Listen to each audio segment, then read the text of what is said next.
This is the first conference finals appearance for the Knicks since 2000.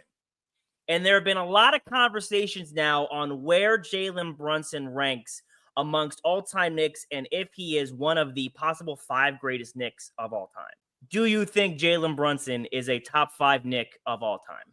Cam, I honestly don't know, because I feel like when I looked at this list, just threw some names off the top of my head: Patrick Ewing, Walt Frazier, Willis Reed, guys like Charles Oakley, guys like Bernard King. Like, when you start looking at the upper echelon, the hierarchy of the Knicks, what Jalen Brunson has already achieved 3 seasons into the Knicks is incredibly impressive. You know, he went to the second round last year, but he was the clear-cut leader of that team, pushed the Pacers to Game 7 before unfortunately losing. But now this year he's got them into the conference finals, and it's more about how immediately good he made the Knicks when he got there, right? When I look at his resume of what he's done on the Knicks, to me, it's hard because a guy like Bernard King, who's got 2 first-team All-NBAs while being on the Knicks, he has 1 top 5 MVP finish, and he averaged 27, 5, and 3. Jalen Brunson's numbers are super comparable to a guy like him, yet he's only been there 3 seasons. So it's really hard for me to already put him with guys that have been on the Knicks for many more seasons than him. And I mean, I guess if he's on the list, he's 5, but he wouldn't be any higher. But does he jump Bernard King?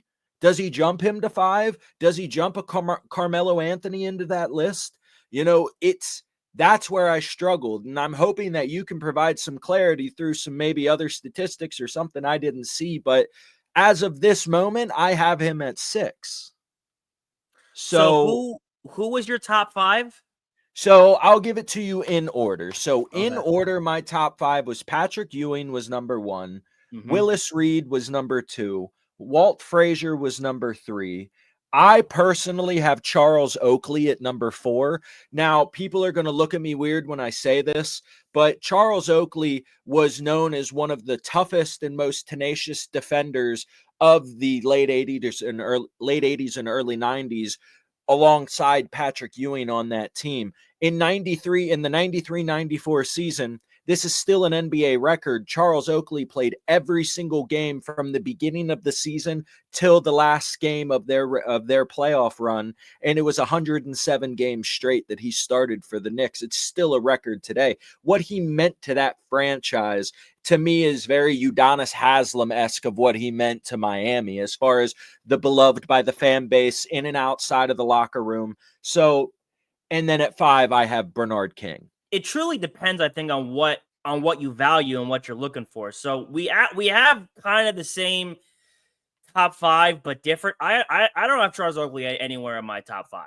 So I got, in order, Patrick Ewing, Walt Frazier, Willis Reed, Bernard King, and then I, at this point in time, have Jalen Brunson in number 5. But it is very easily swayed to, or you can very easily make an argument to have somebody else at number 5, Carmelo or Oakley, whatever the case may be. Jalen Brunson, in his just 3 short seasons with the Knicks, 26, 3, and 7, bumps up to 34 and 7 in the playoffs. He is also one of the only Knicks that has a top 5 MVP finish. Now, Patrick Ewing has 6 top 5 MVP finishes, but he's also the greatest Knick. So can't really touch him yet there. He's also potentially the first Knick to go back to the finals since Patrick Ewing, and we also just mentioned the first to go back since 2000. So he's already touching heights that a lot of Knicks, haven't already had. And a lot of the Knicks we have mentioned are the Knicks of yore.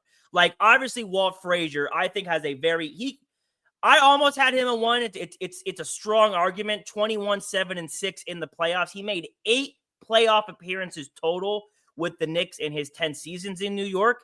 He also made 3 finals and 5 straight conference finals appearances. Without question, like, Carmelo Anthony, who is arguably a top 50 player of all time, is better than Jalen Brunson. But that's not what we're talking about. We're talking about their tenure on the Knicks. Carmelo never even made a conference finals in New York. Right. And he also only has 1 top 5 MVP finish, same as Jalen Brunson. Bernard King is an interesting one. That is, if he's gonna, if I think if he wins a championship this year, he may jump Bernard King. Because all Bernard King has, he averaged 31, 5, and 3 in the playoffs for the Knicks. He made the 2 playoff appearances. He has 1 scoring title, and like you said, the 3 All-NBA teams. So there's not a whole lot there. He got injured. He was losing to Bird Celtics, but he did beat Isaiah's Pistons. So it just didn't have a long run. But Frazier Ewing and Willis Reed, I think, are definitive top 3 guys. So Jalen Brunson, it's not like there was a lot he has to yet accomplish in New York to already go up higher on these lists. And to talk about Willis Reed a little bit, who we haven't exactly touched on a whole lot, he actually gets worse in the playoffs. Goes from 19-13 to 17-10 in 7 playoff trips with the Knicks. I think Jalen Brunson, like I said, with a title can jump up to 4. After that, though, gonna be very, very, very, very hard. He's gonna have to do this for multiple seasons and have multiple, top 5 MVP-esque seasons to jump any further on this list. There just haven't been a lot of Knicks greats. Like, unfortunately, for being as historic as the New York Knicks franchise is, there aren't a lot of guys who touched the peaks that would get you in these all-time conversations. So like I said, there is not much Jalen Brunson needs to chase or accomplish to move up on this list. When I look at Carmelo Anthony, when I'm comparing the two, I look at who Carmelo had to go through, even in his playoff losses. And when I look at who Carmelo had to go through in the playoffs, he had to go through Boston with Paul George and Kevin Garnett and Ray Allen, Miami, and then Boston again. So like Jalen Brunson in his playoff career hasn't really had to go through much elite competition. If Jalen Brunson makes the finals, if he wins this series and goes to the finals, he is unequivocally top 4. He doesn't even need to win. He just needs to make it. And like you and me have talked about when Mahomes in the NFL came into the Chiefs and how immediately good he made them. The moment that Jalen Brunson has come to the Knicks, he's made them immediately contenders in the East. And that has to mean something. I think by the end of this, hearing what you kind of said and your argument that you've made, I definitely would have Jalen Brunson at least 5. Listen to the sound. I listen to the sound.